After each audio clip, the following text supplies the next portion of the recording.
day everyone, welcome back to our presentation. Lately we are done discussing some part of chapter 1, which is occupational safety hazards. So for today's video, I'm gonna discuss the continuation of work-related hazards in the workplace. So first is fires. What is fires?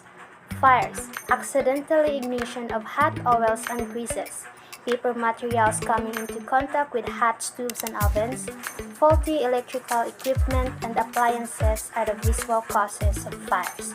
I'm gonna show you the 10 ways to prevent fire in the workplace. First is accessible equipment. So what is it?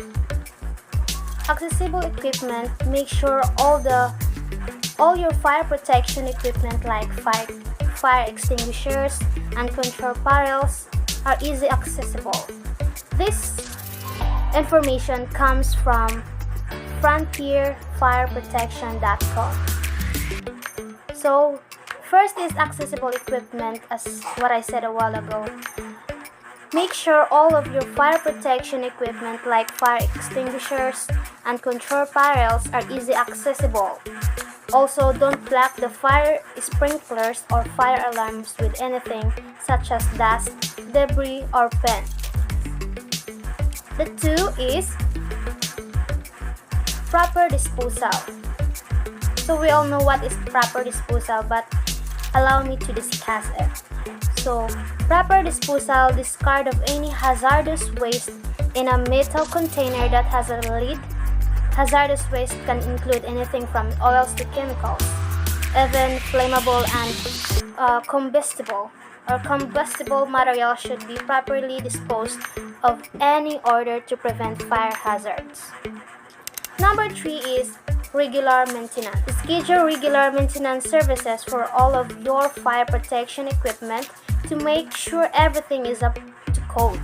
It's also smart to make sure any machines in your building are properly maintained in order to prevent overheating or sparks created from friction. Number 4 is safe storage. If you have chemicals, flammable materials, or other hazardous substances in your building, you will want to make sure they are stored in a safe place. Make sure they are in a dry, secure closet or room that has adequate ventilation. It's also a good idea to keep fire protection equipment for flammable substances near the storage area just in case. Number 5 is clean environment. We all know that clean environment, right? There are many reasons that you should keep your holding neat and tidy. One of the main reasons is because when there's a lot of clutter, especially flammable materials such as paper, boxes, etc. Precautionary measures. What is precautionary measures? Fire safety demonstration can go a long way when it comes to the safety of your building. Make sure to teach building occupants how to react to a fire and how to use a fire extinguisher along with the other fire devices. Number 7, building security. What is building security? Arson is one of the leading causes of building and structures fires. That's why it's so important to invest in building security.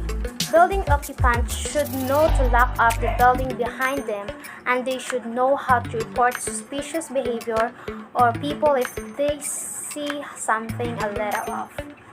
Number 8, designated smoking area. There should be a designated smoking area that's a safe distance away from the building. Also, make sure to provide ashtrays or other safe options for people to properly extinguish and dispose of their cigarettes. This will help keep buildings safe from accidental fires caused by lit cigarettes. Number 9, emergency plan. Emergency plan is the emergency and evacuation plans are important to prevent further damages or issues if there's a fire. It's important that if someone needs to call for help, they know what to do, how to easily find the building address, and what the next steps should be. Fire prevention is just as important after a fire has already started because it can reduce the risk of spreading, which can lead to more damages. The last one is adhere to OSHA and NFPE guidelines. So, today there are safety standards and regulations put in place to help businesses better prevent fires in the workplace. Both of this, OSHA and NFPA, or the National Fire Protection Association, provide a set of rules and guidelines to ensure fire protections and safety. You'll want to make sure that you meet all of the requirements to remain up to code and secure. Another common work-related injuries in the food service industry is ergonomic rest. What is ergonomic rest? It is injuries from repetitive motions, unchanging and/or poor postures when sitting, kneeling, and standing, incorrect lifting techniques, and forceful motions or grips on object cause ergonomic rest. Today I'm gonna show you the ergonomic rest factors. First is repetition, awkward postures, vibration, force, and the last one is contact stress. Repetition. In the context of workplace ergonomics, repetition is defined as the number of similar exertions performed while engaging in a work-related task. For example, a measure of repetition might evaluate how many times an employee must pull a lever or lift a box each hour. The next one is awkward posture. Refers to positions of the body that deviate significantly from the neutral position while performing work activities. When you are in an awkward posture, muscles operate less efficiently and you expend more force to complete the task. Another one is vibration. Vibration restricts the blood supply to the hands and fingers, which, depending on the vibration level and duration of exposure, can contribute to an ergonomic injury. Equipment that cause moderate vibration includes grinders, sanders, and jigsaws. Another one is force. The term force and exertion are often used interchangeably in everyday use, but from a technical ergonomics perspective are different. Exertion is the tension produced by muscles and transmitted through tendons to produce force. Force is the externally observable result of a specific movement or exertion. Contact stress happens when some part of a worker's body, like knees, elbows, wrist, or fingers, feel a strain.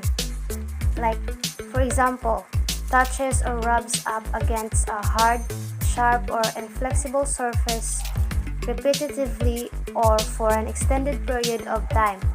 The surface could be a workstation, the floor, a ladder, a tool, or the handle of a bucket. Another common work-related injuries in the food service industry is cleaning chemicals. Cleaning products such as bleaches, oven cleaners, floor cleaners, stainless steel cleaners, and ammonia solutions may require the use of rubber gloves. If there is a risk of splashing chemicals near the eyes, a face mask or goggles may be necessary. Skin irritation, dermatitis, or throat irritation may arise from the frequent use of a soap and detergent. The pictures below are examples of cleaning chemicals. What is the bad effect of using cleaning chemicals? When using cleaning chemicals, or when using cleaning supplies contribute to chronic respiratory problems, allergic reactions, and headaches. Studies are underway to assess how these chemicals affect people who have asthma and other respiratory illnesses. Okay. How to prevent chemical exposure in the workplace. First is substitute irritating workplace substances with more skin-friendly substances. Implement technical measures to reduce skin contact, such as capsuling machinery to avoid splashes on the skin. Rotate job positions among employees to limit more intense exposure to harsh environments.